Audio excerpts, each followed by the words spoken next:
안녕하십니까? 성소라고 하는 총제목 하에 우리 안실학교 교과를 지금 공부하고 있습니다. 오늘은 제3과 제4, 성소를 짓는 목적이 하나님을 만나는 것이고 하나님이 또 우리를 만나시기 위한 것인데, 이 만남은 어떻게 이루어지냐면 제사를 통해서 이루어집니다. 우리가 죄인이기 때문에 거룩하시고 의로우신 하나님을 배울 때 항상 제물을 가지고 나아가는 것이 구속의 섭리예요. 그래서 이 제사를 오늘 공부하게 되겠습니다. 제사 가운데 원제사, 이건 뭐 제가 붙인 이름이지만은 아마 통용해도 된다고 생각합니다. 창세기 3장 21절에 있는 가죽 옷을 지어 입히시는 이 일을 우리는 원제사라고 칭하면 어떤가 생각이 들고, 그 다음에 제사 중에 가장 중요한 기본 제사가 5가지 있습니다. 레위기 1장으로 6장까지 있고 또 7장에는 또 종합하는 것이 있어서 1장으로 7장까지가 기본 제사 5제사에 대한 이야기가 나오고, 그 다음에 창세기에 있는 아주 특별한 한 제사 있어요. 그 모리아산의 제사입니다. 아브라함이 이삭을 바치는 창세기 22장의 제사. 거기서 우리가 배울 바가 많기 때문에 오늘 좀 공부하고, 그런데 이것들은 다 이제 구약의 제사인데요. 오늘날 우리의 제사는 뭐냐? 우리는 양을 잡아 드리지 않습니다. 또 드릴 필요도 없습니다. 어떻게 해야 되냐? 산제사, 로마서 12장에 있는 산제사, 영적 제사를 함께 공부하고, 마지막으로 구약에 있는 제사의 종류와 의미를 간추린 다음에 오늘 끝내겠습니다. 자, 기억절은 로마서 12장 1절이에요. 그러므로 형제들아, 내가 하나님의 모든 자비하심으로 너희를 권하노니 너희 몸을 하나님이 기뻐하시는 거룩한 산제사로 드리라. 이는 너희가 드릴 영적 예배니라. 이 두 단어가 중요합니다. 산제사, 그리고 그것은 영적 예배다. 이제는 제물, 동물 제사가 아니고 우리 몸을 드리는데, 그 몸을 산제사, 죽은 제사, 죽여서 드리지 않고 우리 몸을 산채로 드리라. 그것은 삶의 제사, 살아있는 제사, 생활 제사, 영적 제사, 구약의 제사를 통해서 우리의 새로운 제사 방법을 공부하고자 하는 것입니다. 자, 원제사라는 용어를 제가 이제 소개합니다만은, 창세기 3장 21절에 보면은 아담과 하와가 범죄한 후에 그들이 자기 몸을 이렇게 감추면서 어떻게 해요? 나무 뒤에 숨지 않습니까? 그래서 하나님이 그를 부르십니다. 나오라고. 그래서 그들이 부끄러운 채로 알몸으로 이렇게 있기 때문에 옷을 지어 입히시는 것이 가죽 옷을 지어 입히시니 이렇게 말씀하십니다. 성경 본문은 그게 무슨 가죽인지 말씀하지 않고 있습니다. 그래서 흔히 양가죽이라 그러는데 아닐 수도 있지만은 성경의 다른 구절을 보면은 양가죽일 가능성이 제일 많습니다. 그 중에 바로 요한계시록 13장 8절의 말씀이에요. 우리말 성경은 좀 다르게 번역되어 있어요. 우리말 성경은 창세 이후로 어린 양의 생명책에 농명되지 아니한 자는 이렇게 되어 있습니다. 어린 양의 생명책에 창세 이후로 농명되지 않는 자, 창세 이후를 농명된다는 말에 갖다 이렇게 연결시키고 있지만은, 제임스 왕역과 새 국제 번역에는 창세로부터 죽임을 당한 어린 양의 생명책에 농명되지 아니한 자는 이렇게 번역하고 있어요. 어느 게 맞느냐? 헬라어 원문은 그렇게 번역할 수도 있고 이렇게 번역할 수 있습니다. 어느 번역이 더 좋은 것일까? 제가 보기에는 이 번역이 가죽옷을 설명하는데 아주 좋은 성경 구절이라고 생각합니다. 어린 양의 생명책에 창세로부터 농명되지 아니한 자는, 이렇게 해도 뭐 다른 또 의미를 나올 수 있지만은, 그러나 창세로부터 죽임을 당한 어린 양, 어린 양이 창세로부터 죽임을 당했구나, 이런 개념을 우리에게 보여준다는 의미에서 창세 때 이미 죽임을 당한 어린 양은 필경 가지고 오실 것이 틀림없습니다. 요한복음 1장 29절에 침례 요한이 예수님이 오시는 걸 보고 보라, 세상 죄를 지고 가는 하나님의 어린 양, 이 어린 양 창세로부터 죽임을 당했으면 가죽옷 씌어 입혔을 때 죽임을 당한 것으로 우리는 아주 자연스럽게 추론할 수 있습니다. 그래서 이 창세기 3장 21절에 가죽 옷은 처음으로 어린 양을 잡은 것이라고 볼 때 그것은 첫 번째 제사이고 그런 의미에서 원제사라고 일컬어도 좋지 않나 생각하는 것입니다. 아주 샘플을 보여주신 것입니다. 하나님이 직접 아담과 하와에게 옷을 입히시면서 그들이 보는 데서 잡았을 거예요. 아담과 하와가 몸집이 우리보다 크지 않습니까? 그 몸을 가려주기 위해서 양을 잡든 아마 한 마리 잡지 않고 여러 마리 잡았을 것입니다. 적어도 두 사람이니까요. 그래서 그때 하나님이 제사의 시범 원제사를 우리에게 보여줬다고 생각합니다. 그 다음에 5대 기본 제사가 있습니다. 아주 기본적인 제사에 5가지예요. 아시죠? 번제, 소제, 화목제, 속죄제, 속건제 아주 차례대로 쭉 나열되어 있어요. 레위기 1장은 번제, 2장은 소제, 3장은 화목제, 4장은 속죄제, 속건제는 5장, 6장 이렇게 걸쳐져 있어요. 이 기본 제사의 기본 의미가 뭐냐? 제 나름으로 간추리면 이렇습니다. 번제는 보시다시피 태울 번자입니다. 짐승을 잡아 태워 드리는 제사. 그 몸을 태워 하나님께 드리는 것입니다. 하나님께 자신의 생명을 봉헌하는 의미가 있다고 봅니다. 여러 가지 앞뒤를 다 살펴보면. 그 다음에 소제는 짐승이 또는 동물이 개제되지 않는 제사입니다. 곡물 제사예요.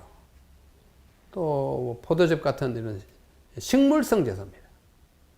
그것은 여기서 하나님이 한 뜻입니다. 하나님께 자신의 산물을 성별해 바치는 거예요. 산물이라는 것은 손으로 수고하여 얻은 것, 농산물, 이런 산물.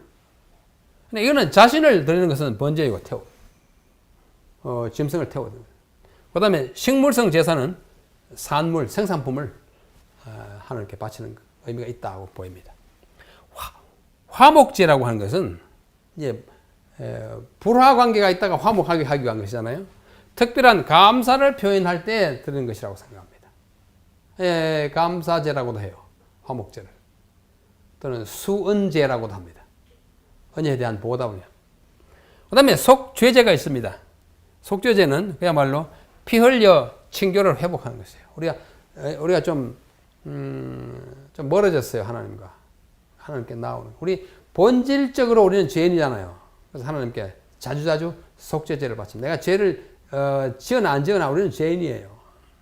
그 다음에 속건제는 우리가 어떤 일을 저질렀을 때 그것을 어떻게 해요? 사죄하고 손해를 배상하는 뜻을 가지고 있습니다. 또 구체적인 설명은 또 다음에 하기로 합니다. 그래서 어떤 한 학자가 이 기본 제사 5가지를 예수님의 사역, 구원 사역과 연관을 시켰는데 아주 재미있고 또 의미 있어서 여러분에게 소개합니다. 자, 번제는 레위기 1장에 있어요. 온 세상을 위하여 하신 그리스도의 굴복, 영어로 surrender, 자신을 아주 완전히 갖다 surrender 하는 거예요. 예수님이 그러지 않습니까? 십자가에 자기를 surrender 했어요. 근데 소제는 뭐냐? 그분의 생애를 통하여, 이제 죽음이 아니고 삶을 통하여 베푸신 그리스도의 봉사, 서비스. 그분이 정말로 발이 부럽도록 그야말로 애처로울 만큼 힘들게 봉사하셨습니다. 잠도 못 주무시고 기도하시면서. 서비스. 그다음 화목제는 뭐냐? 그의 생애에 나타난 그리스도의 평온, serenity. 아주 어떠한 일이 있어도 평정을 잃지 않는 우리 주님의 모습. 폭풍 속에서 풍랑이 일어났어도 저 밑창에 그냥 곤히 주무시는 우리 주님의 serenity, 평온함을 보여주는 거예요. 예수님에게는 긴박 사항이 없습니다. 폭풍이 왔냐? 꾸짖고 잔잔하게. 죽을 병이 걸렸나? 고쳐주는 것입니다. 속죄제는 뭐냐? 세상 죄를 지은 그리스도의 대속, substitute. 내가 죽을 죽음을 그분이 대신 해주는 substitution, 대신해주는, 죽어주는 것 같아요. 속건제는 뭐냐? 하나님의 요구에 대한 그리스도의 충족 다 물어주는 거예요. 예? satisfaction 이렇게.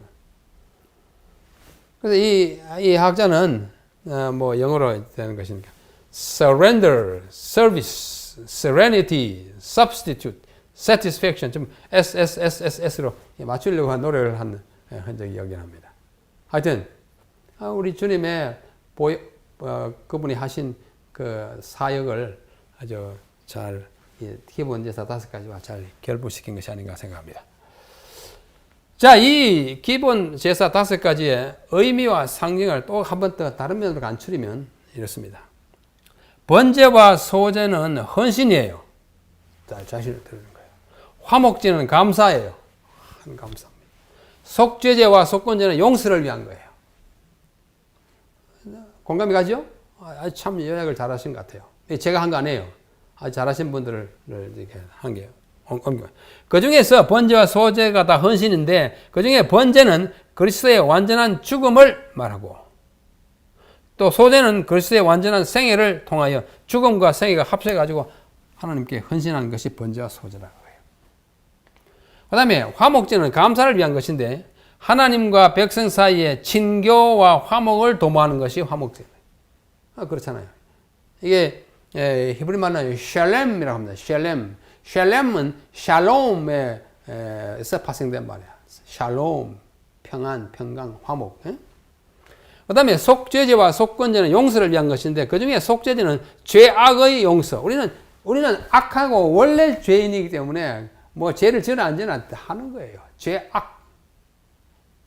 그 다음에 속건제는 건과, 한자가 좀 어렵습니다만, 이게 허물 건자입니다. 죄라는 것은 좀 본질적인 것이고, 건이라고 하는 것은 내가 이 가지 나쁜, 뭐 훔치거나, 뭐 때리거나, 뭐 나쁘게 한 그런 일들을 드리는데 제사인데, 그것에 대한 용서. 용서는 용서인데, 이는 죄악 자체에 대한 용서. 자기가 저지른 허물과 과실에 대한 용서를 받는 것이다. 그 의미와 상징을 잘 간추렸다고 보입니다. 자, 이제 우리는 모리아산으로 갑니다. 창세기 22장 1절 2절. 그 일 후에 하나님이 아브라함을 시험하려고 그를 부르시되, 뭐 하려고요? 시험하려고. 처음부터 아브라함에게 하신 말씀은 시험하기 위한 것입니다. 아브라함아 하시니 그가 가로되 내가 여기 있나이다. 여호와께서 가라사대 네 아들 네 사랑하는 독자 이삭을 데리고 모리아 땅으로 가서 내가 네게 지시하는 한 산 거기서 그를 번제로 드리라. 청천벽력을 지금 당하는 것이에요. 아브라함이 100세에 아이를 얻었습니다. 그런데 이제 이 아이가 자라가지고 이제 한 18세나 20세 가까이 됐습니다. 그 아이를 드리라는 거예요. 납득이 가지 않습니다. 그러나 아브라함은 하나님의 지식 때문에 따르기로 결심하고 그 아이를 데리고 그 다음날 아침에 데려가는 것입니다. 아브라함을 시험하시려고 처음부터 이 사건은 아브라함을 시험하기 위하여 시작된 것입니다. 하나님은 원래부터 인간 제물을 금지하셨어요.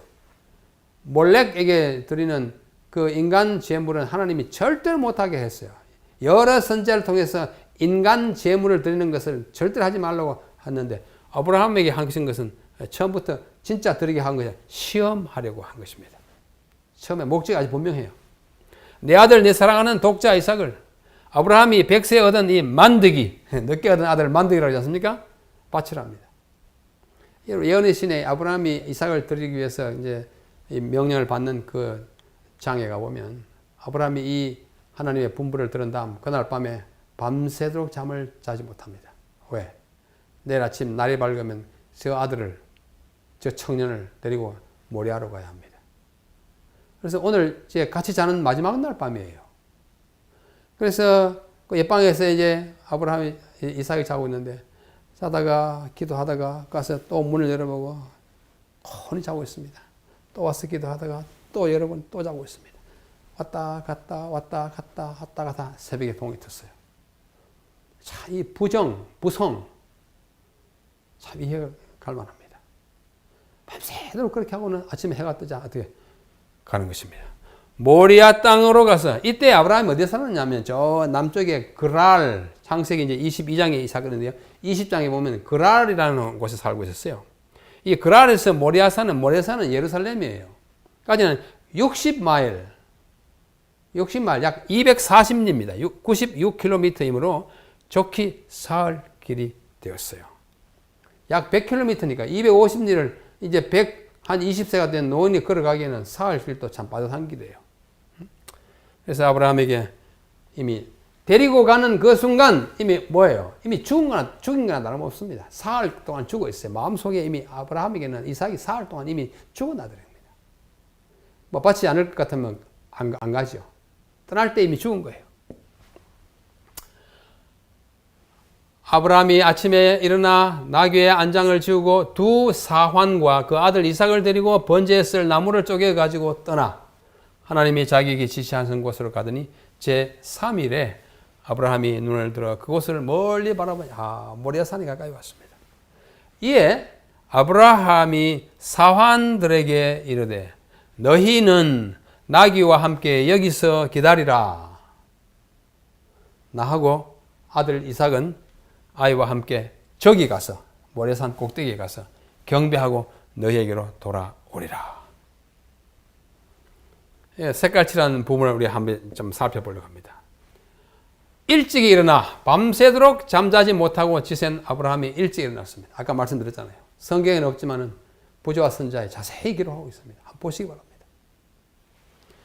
두 사환과 아들 이삭을 들어갑니다. 그 두 사환이 누군지 모르지만은 탈무드라고 하는 유대인 그 율법을 해석한 그 아주 엄청난 문헌에 보면 이 두 사환의 이름이 있으면 하나는 엘리에셀이고 하나는 이스마엘이라 그럽니다. 이 이스마엘이 하갈이 낳은 이스마엘인지 아닌지는 모르겠어요. 하여튼 두 사람 이름이 그게 소개되어 있습니다. 너희는 나귀와 함께 여기서 기다리라. 두 사환은 모리아산 기슭에서 기다리게 하고 내가 아이와 저기 가서 제사를 드리고 경배하고 돌아오리라. 이 돌아오리라라고 하는 단어가 히브리 말로 나슈바입니다. 나슈바. 슈브라고 하는 동사 돌아온다에 나 들어가면은 우리가 돌아온다 이 말이에요. 나슈바 우리가 돌아오리라. 우리말 성경에는 내가 아이와 가서 경배하고 그냥 돌아오겠다 하는데 우리가 돌아오는 말이 우리라는 말이 빠져 있으면 그러나 히브리어에는 동사에 이미 주어가 들어 있어요. 동사에 이미 주어가 들어 있습니다. 나슈바 한 것은 우리가 아이와 함께 가서 경배하고 우리가 돌아오리라. 우리가 돌아오리라라고 we will return이라고 뜻이 되어 있어요. 여러분, 이 아브라함이 이삭을 지금 바치고 내려올 때는 둘이 옵니까? 자기가 혼자 옵니까? 혼자 오잖아요. 바치려고 지금 제사를. 그런데 응급결에 예언하는 것입니다. 저는 이것을 응급결에 하는 예언이라고 합니다. 자기도 보는 사이에 가서 하고 우리가 돌아오겠다. 이삭하고 같이 오겠다는 뜻으로 들리는 말을 성경에 기록한 것입니다. 아브라함이 이에 번제나무를 취하여 그 아들 이삭에게 지우고 자기는 불과 칼을 손에 들고 두 사람이 동행하더니 이삭이 그 아비 아브라함에게 말하여 가로되 내 아버지여 내가 아들아 여기 있노라. 이삭이 가로되 불과 나무는 여기 있거니와 나무는 내가 지우고 가고 불은 아버지 손에 있는데 번제할 어린 양은 어디 있나이까? 보니까 양이 없잖아요. 참 가슴 아픈 질문합니다. 번제 나무를 취하여 그 아들 이삭에게 지우고 갑니다. 이삭이 지우고 가요. 그 번제 나무는 자기를 태울 번제 나무잖아요. 이 장면에서 우리는 자신이 달리는 십자가를 지고 골고다로 올라가시던 그리스도의 모습을 보게 되는 것입니다. 예수님이 자기가 달릴 십자가를 지고 올라가셨듯이 자기를 태울 그 번제 나무를 지고 이삭이 올라가는 거예요. 이게 표상입니다. 이삭은 위대한 표상이에요. 십자가를 지고 올라가시는 주님의 표상이에요. 아버지가 동행하더니 동행할 때 얼마나 마음이 괴로웠겠어요. 이 아이를 지금 죽이러 가잖아요. 동행하더니 부자가 함께 걸어 올라가는 이 광경은 십자가의 고난을 성부 하늘 아버지 하나님께서도 성자와 예수님과 함께 당했다고 하는 성부 고난설, 뭐 영어로 패셔니즘 이렇게 표현. 성부도 고난을 당했다고 그러세요.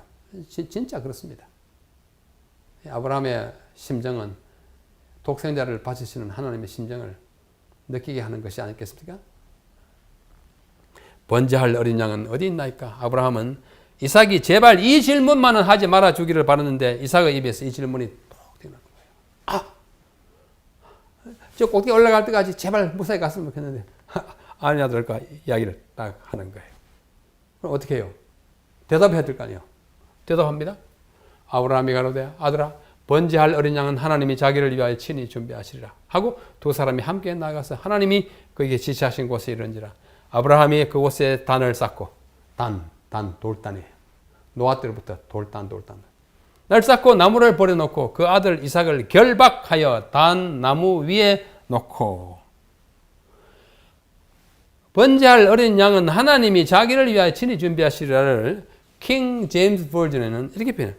God will provide himself a lamb for a burnt offering. 하나님께서 번제할 어린 양을 친히 준비하시리라. 이게 원만한 이 해석입니다. 그러나 조금 다르게 보면 God will provide himself. 하나님이 자기를 내놓을 거다. 번제할 어린 양을 위해서. 그렇게 이해한다 해도 어거지는 아닙니다. 물론 평범한 해석은 아니지만은 God will provide himself. 자기를 내놓을 거다. 하나님이 자기를 내놓은 거예요, 사실. 자, 번제할 어린 양은 하나님이 자기를 위하여 친히. 아브라함은 이 대답도 지금 정신없이 하는 거예요. 엉겁결에 그것은 그의 믿음의 표현이었고 영감된 예언과도 같은 것이었습니다. 이 말에서 여호와 이레, 여호와께서 준비하시면 말이 만들어지는 것입니다. 이삭을 결박하여, 아브라함이 이삭을 결박한 이 장면 때문에 유대인들은 창세기 22장의 사건을 아케이다라고 합니다. 아케이다라는 말은 히브리 말로 결박, 묶음 그런 뜻이에요. 아케이다 그러면 창세기 22장 아브라함이 이삭을 묶은 거 아케이다 사건이라고 아주 누구나 다 압니다. 유대인이. 만약 이삭이 협력하지 않았더라면 아버지가 그를 결박하지 못했을 것입니다. 우리 와이프니 쓴 글에 보니까 이삭이 이때 거의 20살이 됐다고 그래요. 20살 된 청년이 협력하지 않으면 120살 된 아버지가 묶을 수 있습니까? 없어요. 그래서 이삭은 자기를 묶는 아버지를 도와드렸다고 합니다. 묶을 때 순순히 하나님 너를 바치라고 그랬어. 그래요? 제가 지어버려 되겠습니다. 그 아버지의 그 아들의 믿음이 것입니다. 참 우리에게 영원한 귀감이 되는 부자가 아닐 수 없습니다. 이제 묶어가지고 얹어놓고 손을 내밀어 칼을 잡고 그 아들을 잡으려 하더니 여호와의 사자가 하늘에서부터 그를 불러 가로사대 아브라함아 아브라함아 두 번 막 부릅니다. 왜? 막 긴박해요. 막 찌르면 막 피나고 죽잖아요. 막 하는데 아브라함아 아브라함아 긴박한 순간입니다. 아브라함이 가로되 내가 여기 있나이다 하며 사자가 가로되 그 아이에게 네 손을 대지 마라. 아무 일도 그에게 하지 마라. 네가 네 아들 네 독자라도 내게 아끼지 아니하였으니 내가 이제야 네가 하나님을 경외하는 줄을 아노라. 하나님이 모르는 건 아니에요. 이제 확인했다 이거예요. 그죠? 자 보십시다. 여호와의 사자 말라크 야호에 이렇게 말해요. 이것은 구약에만 58회 나타납니다. 여호와의 사자. 이 여호와의 사자가 가장 많이 나타나는 것은 발람 사건의 민수기 20장과 마노아 삼손의 그 아버지 마노아 그 사사기 13장에 10번씩 사용됐는데 여호와의 사자는 영어로는 The Angel of the Lord인데요. 이것은 여러 문헌을 성경의 모든 면을 살펴보면 이것은 성육신 하시기 전에 그리스도입니다. 예수님이 지금 말씀하시는 거예요. 인간으로 오시기 전에 구약에 나타난 예수님이 바로 여호와의 사자입니다. 확실합니다. 아브라함아 아브라함아 두 번씩 부르신 하나님. 제가 쓴 어떤 책에 이것을 자세히 다루고 있습니다. 하나님은 두 번씩 부르시기를 좋아하십니다. 아브라함아 아브라함아 지금 다급하잖아요. 야곱아, 야곱아. 창세기 46장. 이제 나이가 뭐 140세 거의 됐죠. 137세.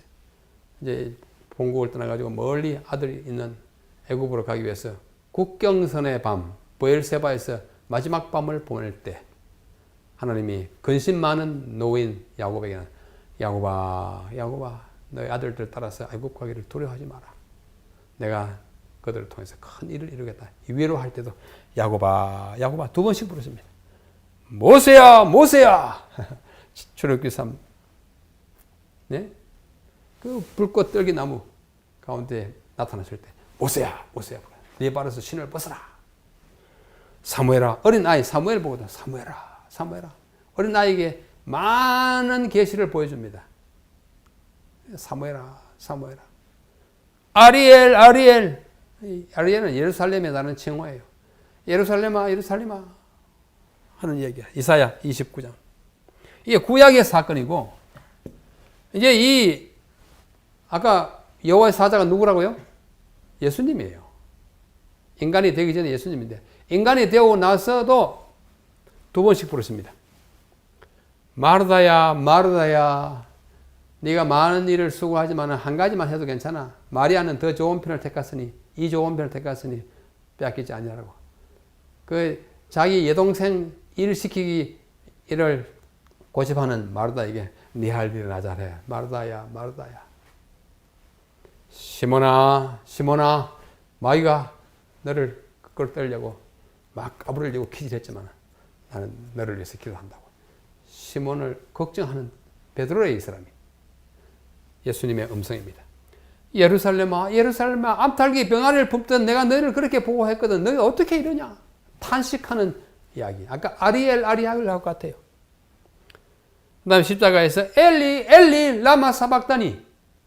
나의 하나님, 나의 하나님. 이것은 물론 시편 22편의 인용입니다만 하나님을 부를 때도 엘리 한번 하자고. 엘리, 엘리, 나의 하나님, 나의 하나님. 두 번씩 부르시는 예수님의 모습이에요.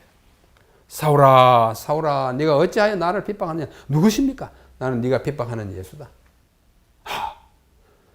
그래서 지상에 계실 때도 두 번씩 부르시고 성천하신 다음에 하늘에서 사울을 부를 때도 두 번씩 부르시고 총 10번, 구약에 5, 신약에 5번, 10번씩 두 번씩 부르십니다. 여러분의 이름을 두 번씩 부르십니다. 때로는 급박할 때, 위험했을 때, 때때로는 정말 근심스러울 때, 때때로는 남의 일 간섭하기 위해서 할 때, 대그가, 너 네 일이나 잘해라. 이렇게 할 수 있어요. 이게 아브라함의 그 첫 번째, 두 번씩 부르는 것의 첫 번째입니다. 내가 이제야 네가 하나님을 경험하는 줄 알겠다. 아브라함을 시험하기 위해 시작된 이 아케이다 사건은 하나님의 시험에 합격했다는 선언으로 끝납니다. 이제야 알겠다. 너 합격. 아케이다는 아브라함을 혈통적 이스라엘의 실질적인 조상이 되게 했지 않습니까? 그래 믿음의 조상이 된 거예요. 뿐만 아니라 영적 이스라엘은 여러분과 저에게 믿음의 조상이 되긴 사건이 바로 아케이다입니다. 결정판이에요. 아들을 주기 위해서 제사장들에서 칼을 들던 그 믿음. 거기서 우리 하나님께서는 탈출구를 주실 것입니다. 아브라함이 눈을 들어 살펴본 적 숫 양이 뒤에 있는데 뿔이 숯불에 걸렸어요. 아브라함이 가서 그 숫 양을 가져다가 아들을 대신하여 번제로 드렸어요. 아브라함이 그 땅 이름을 여호와 이레라고 했습니다. 여호와께서 준비하시리라 그렇게 말씀했어요. 아브라함은 아케이다 이 사건, 이 경험을 통하여 다음과 같은 두 가지의 원칙적인 사실을 깨달았습니다. 첫째는 하나님 외에는 아무도 구원의 방도인 참 재물을 제공할 수 없다는 사실입니다. 하나님 제공했습니다. 둘째는 제사는 대속적이며 숫양 제물이 이삭의 생명을 구했다는 사실. 대신해야 되는 것입니다. 참으로 그렇습니다. 여기 부조와 선자가 말합니다. 하나님께서 아브라함에게 그의 아들을 죽이라고 명령하신 것은 그의 믿음을 시험하는 동시에 복음의 실제를 그의 마음에 새겨주기 위함이었다. 그 무서운 시련의 두려운 날 동안 그가 참은 고통은 그가 자신의 경험을 통하여 무한하신 하나님이 사람을 구속하기 위하여 치르신 희생의 위대함을 깨닫게 하려고 허락되었다. 성부 고난설이에요. 어떤 다른 시험도 그의 아들을 제물로 드리는 것과 같은 영혼의 고통을 아브라함에게 일으킬 수 없을 것입니다. 하나님은 당신의 아들을 고통과 수치스러운 죽음을 당하도록 내주신 것. 아브라함을 통해서 인간의 대표로 아브라함이 경험하게 한 것입니다. 그럼 우리 형제들아, 이제는 우리는 영적 예배를 해야 하는 것입니다. 내가 하나님의 모든 자비하심으로 너희를 권하노니 너희 몸을 하나님이 기뻐하시는 거룩한 산제사. 이것이 영적 예배랍니다. 우리의 실생활에서 자신을 희생하고 헌신하는 사는 삶을 사는 것이 하나님이 받으시는 거룩한 산제사요, 영적 예배라고 말씀을 하십니다. 자, 이제 마지막으로 제사의 종류. 우리가 지금 제목이 제사이기 때문에 제가 간추려 봤습니다. 구약의 제사가 이렇게 이 외에도 몇 개 더 있는데 여러분이 찾을 수 있을 거예요. 번제, 소제, 화목제, 화목제는 감사제라고도 하고 또 속죄제, 속건, 요거는 이미 앞에 다 했습니다. 기본 제사 5가지예요. 화제, 불에 태워서 하는 건 전부 화제입니다. 이 방법을 말해요. 전제는 뭐냐면 액체로 드리는 제사입니다. 액체. 바로 유향, 포도주, 포도즙이라고 해야겠죠. 이런 것들은 다 전제에 속합니다. 물, 거제, 이렇게 들어서 드리는, 거제로 드리라. 요제는 이 요동한다는 요자에 막 흔들어 드리는 것입니다. 요제들. 니산월 16일 하든. 상번제, 번제 중에 매일 아침마다 정규적으로 하는 것, 상번제. 그 다음에 수언제는 이 화목제와 같은 것입니다. 용어만 다르게 번역했어요. 낙헌제, 절개 하나님께 드리는 자원현금 같은 것입니다. 그 다음에 위임제, 장로나 제사장을 위임할 때 드리는 제사예요. 서원제, 어떤 하나님 앞에 서약할 때 드리는 제사, 서원제. 그 다음에 신약에 보면 디모데서에 관제가 나옵니다. 관제는 전제의 신약 표현입니다. 여러분, 물뗄 관자잖아요. 바울이 디모데에게 편지합니다. 내가 이미 관제로 부음이 되고 내가 이제 곧 선교자로 죽으면 내 목을 벨 터인데 내 목에서 솟아나오는 이 액체, 피, 그걸 관제로 표현했습니다. 이런 제사들이 상당히 여러 가지 있습니다. 그 다음에 절기는 아시는 대로 봄절기, 가을절기 있어요. 6월절, 무교절, 초실절, 칠칠절이 있고 그 다음에 가을에는 나팔절, 속죄일, 초막절이 있습니다. 제1월이고 제7월이고 요건 제3월이에요. 유대력은 니산월, 티스리월, 요거는 시완월. 근데 이것이 무엇을 말하는지는 봄절기는 그리스도의 초림에 관한 것입니다. 다 아시는 것처럼 요약하는 거예요. 6월절은 십자가의 죽음, 무교절은 무죄와 고난, 초실절은 부활과 생명, 칠칠절은 성령 강림, 가을절기는 나팔절은 재림의 예고, 속죄일은 재림과 심판, 초막절은 천왕국과 하늘나라의 생활. 이것을 아주 표상적으로 우리가 설명해 놓았어요. 너무나 빨리 갑니다만 그 외에도 안식일 또 하나의 절기예요. 명절이라는 뜻에서 매주 안식년, 희년 다 절기예요. 절기.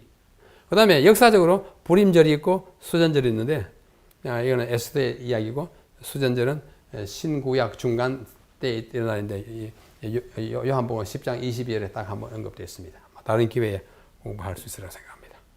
자, 이 절기들이 어떤 사람의 이제 그림인데요. 봄절기, 6월절, 무교절, 초실, 칠칠절은 이미 성취되었습니다.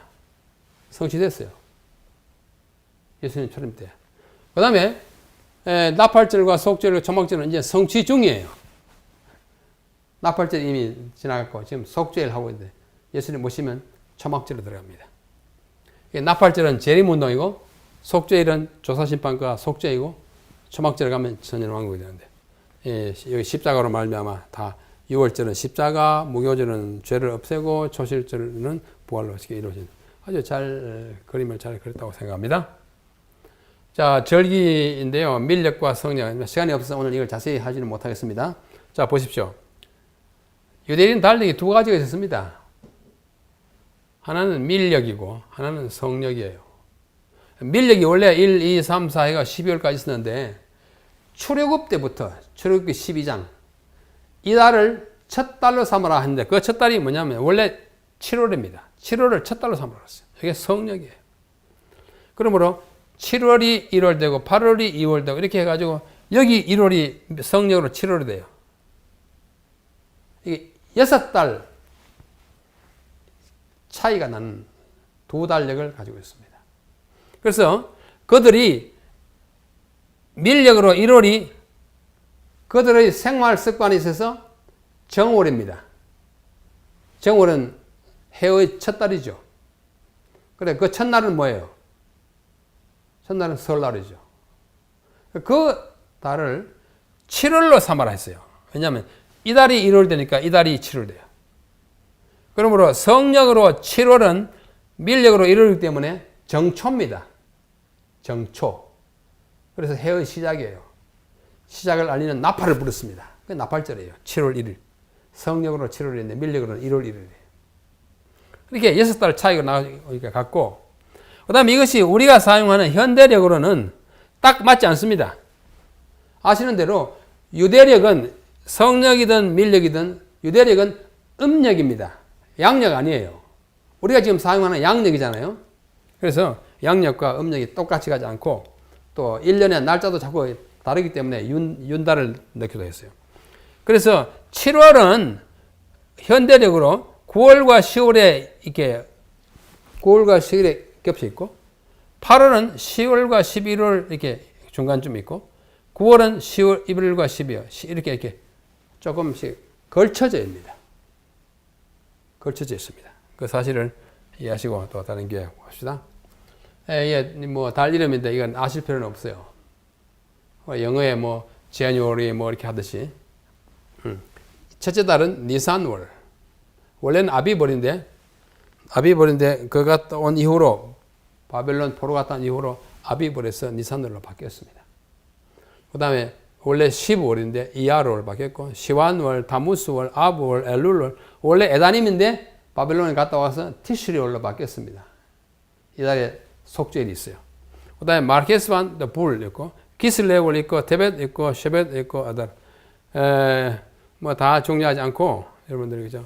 니산을 알고 요거 알고 기슬레월 알고 아달을 알면 될 것 같아요. 자, 너무 많은 분량을 한꺼번에 하느라고 조금 서두른 감이 있습니다만은 제사는 우리가 하나님께 나아가는 방법입니다. 이것은 속죄의 의미가 있고 그 다음에 예물로서의 선물로서의 의미가 있어요. 그래서 우리는 하나님께 나아갈 때 우리가 뭐 추석에 어른 배우러 갈 때도 뭘 가져가듯이 예법 면이 있고 하나는 속죄의 면이 있습니다. 그래서 우리가 오늘날은 이런 제물을 드리지 않지만은 우리가 돈을 통해서 헌금 하나님께 예물을 바치는 것은 당연한 일이고 또 성경이 말하는 종교에 하나님과의 관계를 정말 감사한 마음으로 살아가는 우리의 삶의 맵시를 가장 실제적으로 표현한 것이 바로 헌금인 것입니다. 뭐 월정 헌금, 11조 각종 헌금이 있습니다만은 우리의 형편에 맞게 그러면서도 최선을 다해서 하나님께 바치는 것은 우리의 믿음의 아주 훌륭한 하나의 증거라고 보입니다. 우리 구약시대 같으면 우리가 죄를 한번 지으면 양 한 마리 잡아들여야 합니다. 적어도. 양 값이 얼마겠습니까? 뭐 몇십만 원 하잖아요. 죄는 정말 비싼 것입니다. 오늘날 그때처럼 그 죄의 값으로 양을 잡아 드리는 일이 없기 때문에 죄를 쉽게 짓는다면 우리는 은혜를 잘 선용한 것이 아니라고 생각합니다. 항상 감사한 마음으로 우리의 삶의 전체가 하나님이 기뻐하시고 거룩한 산 제사가 되도록 기도하면서 사시고 또 한 주일 동안 주님 안에서 성공하게 되기를 간절히 바랍니다. 안녕히 계십시오.